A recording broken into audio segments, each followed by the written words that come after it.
Sa akin lahat. So, ito yung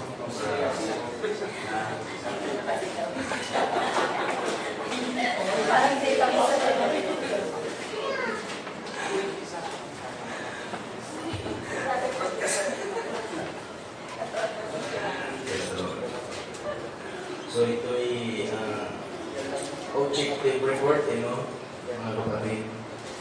So, ang isi-share ko naman ay patungkol sa eternal security o walang hanggang seguridad. So, dahil sa ito ay objective report, so babase lang ako dito sa aking mga mababasa. So, sasabihin ko na rin pagka mag-subjective ako. Kasi pwede rin naman basta sabihin lang natin na yun ay subjective na. Naayon ba yan? Oo. So, sa dito, walang hanggang seguridad,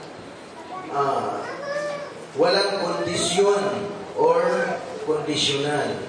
So, kung mamili ka nun sa dalawang yon, sa iyong paglilingkod sa Panginoon, sa ating paglilingkod sa Panginoon, sa ating kasalukuyan na paglilingkod, makikita natin, masasalamin natin, kung saan tayo doon sa dalawang binabanggit dito.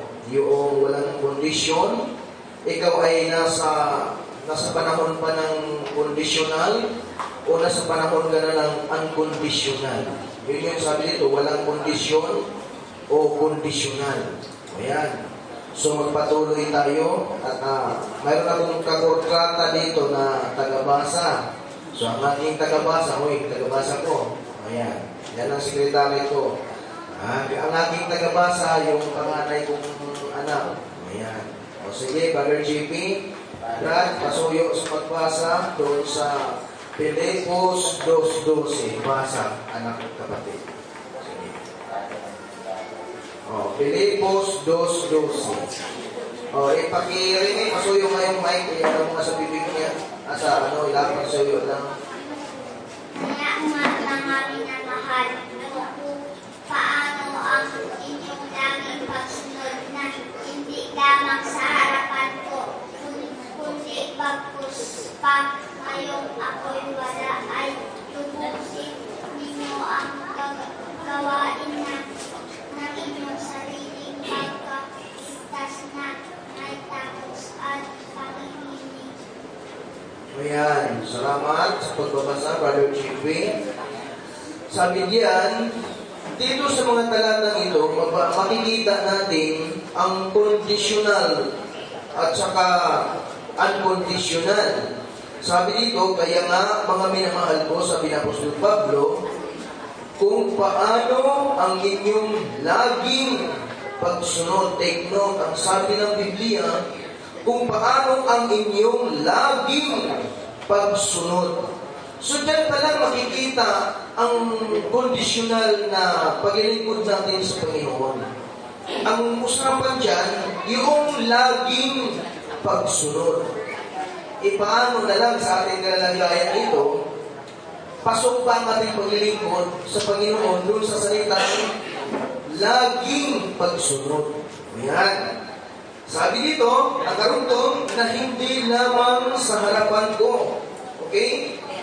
Sa panahon ni Apostol Pablo doon sa lugar ng Filipos, talagang nakikita ni Apostol Pablo at napatunayan na ang kanyang mga tinuturuan sa panahon yun, talagang napakasipag. Tama ba, Pastor Lino? Napakasipag sila kasi kainitan nila yung panahon na yun Napakasipag sila sa pagsunod, sa pagganap. Sabi nga ako sa Pablo, kahit wala ako sa harapan ninyo. Kasi kadalasan ng tao, ito subjective ba kadalasan ng tao, sa realidad ng buhay, maging sa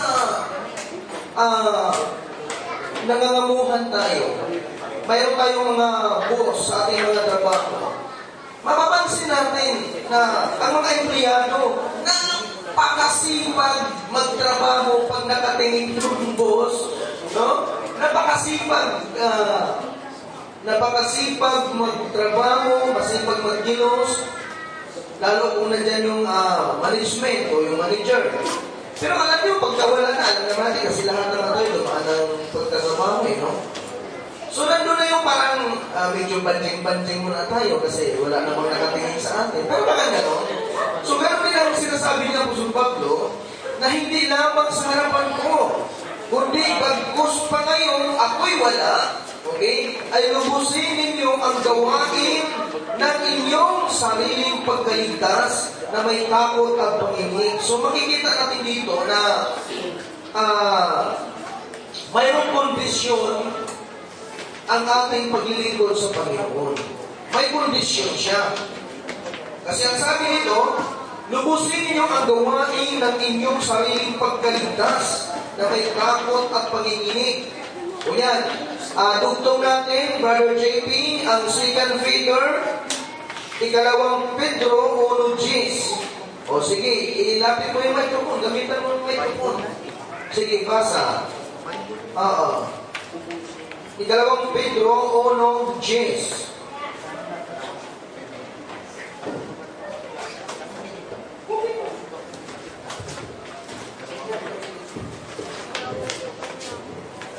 Kaya mga kapatid, lalong magsikapan ninyo na mangangapanatag kayo sa pagkatawag at pagkahirap sa inyo sapagkat kung gawin nyo ang mga bagay na ito ay hindi kayo mangangatisun kailangan. Ayan, napakaganda ang sinabi ng talatang ito, mga kapatid, no?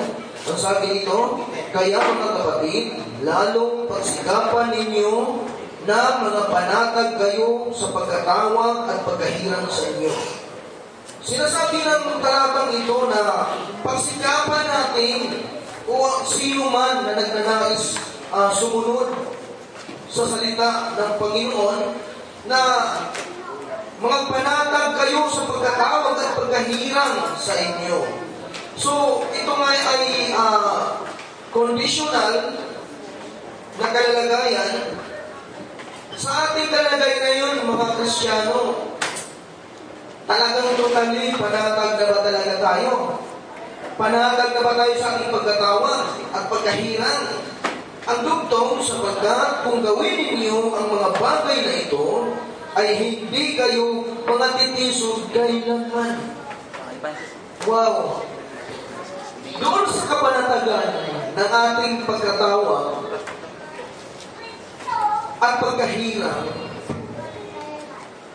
dahil sa pagsisikap, ang sabi dito, kung gawin natin ang mga bagay nito ay hindi tayo mga titisod kailanman. O bakit? O sige nga, pag-usapan natin yung kapanatagan ng ating pagkatawag. So, subjective ito.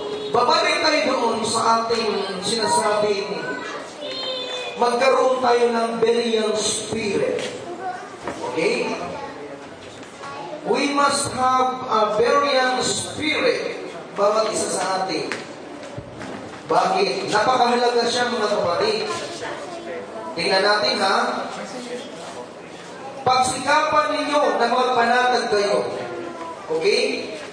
Kung ikaw ay mayroong burial spirit, bukas ang iyong puso't unawa, handang magpakumbaba, handang magpaguri, handa ka doon sa 1 Peter 3:15. Sabi doon, na handa ka sa pagsagot sa bawat tao na humihiling sa iyo ng katanungan. Okay, tingnan natin, ha? Paano papasok dyan ang kapanatagan? At ang sabi ng Biblia, kung ito'y inyong gagawin, hindi kayo mga titisod kailanman. Diba? Pag-usapan ng tisod. Paano kang matitisod at paano hindi ka mapanatag kung mayroon kang burial spirit? Like for example naman, yung mga katanungan, tinatanong ka, kung talagang totoo namang hindi mo alam, ito, ha? Pag-usapan natin yung kapanatagan at yung sabi na hindi tayo matitisod kailanman.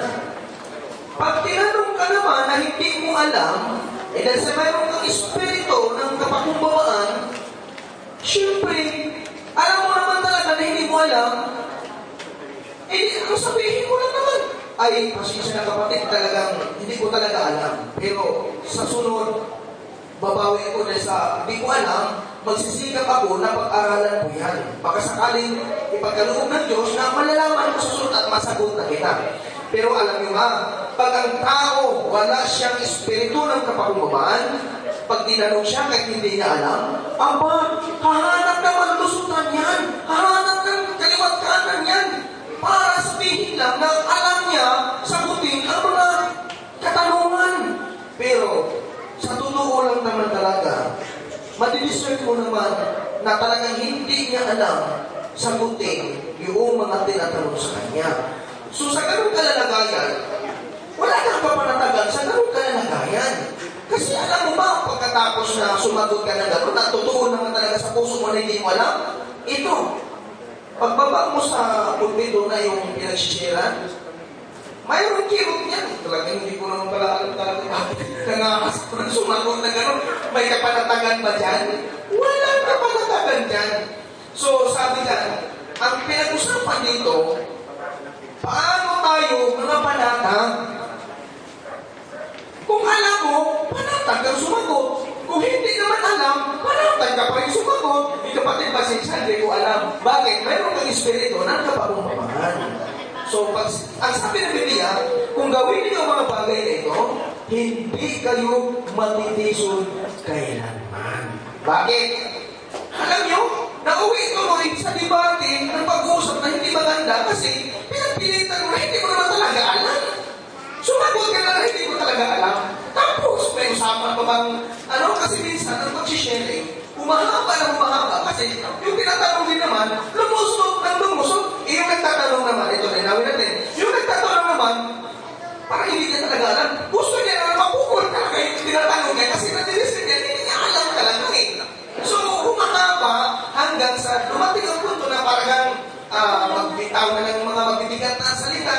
So, kung hindi stable lang yung pananampalataya, may pagkatisod talagang mangyayari. Minsan, hindi na ako darating, hindi na ako pupunta sa, niyan, samahan kasi dinilibati ako. Tagang pinipersa ako. So, nakita nyo, panatag ang isang totoong Kristiyano kung alam niyang sagutin at kung hindi niya alam sagutin. Ganun lang siya kasimple, mga kapatid. O sige, magpatuloy tayo. Okay, ang sabi pa doon sa Matthew 24:13, kami sa doon naman natin lahat niya, datapat ang magtitiis hanggang wakas ay siyang maliligtas. So makikita natin dito na mayroong conditional talaga. Conditional ang ating paglilingkod sa Panginoon, sa kasalukuyan ng ating mga buhay. O bakit? Sino nakasigurado sa atin na magpapatuloy tayo hanggang wakas? Pero ang sabi ng Biblia, ang sino mang magpatuloy hanggang wakas ay siya lamang ang maliligtas. So makikita natin ang kondisyon dyan. So ibig sabihin, kung ikaw ay magpatuloy, ay sigurado ligtas na. Ayan.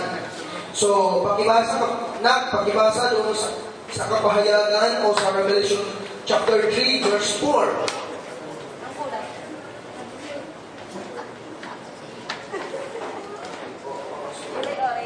Ayaw pang, 10 minutes o pwede square minutes. Sige. Hindi, kasi, alang-alang kay Brother Dennis. Amen. So, Brother Dennis, ituloy mo nga itong, pa pala, 12 minutes ka pa pala eh. O sige, Brother Dennis, tayo, pagkaloob ko yung kasi mahaba pa naman ito eh. Marami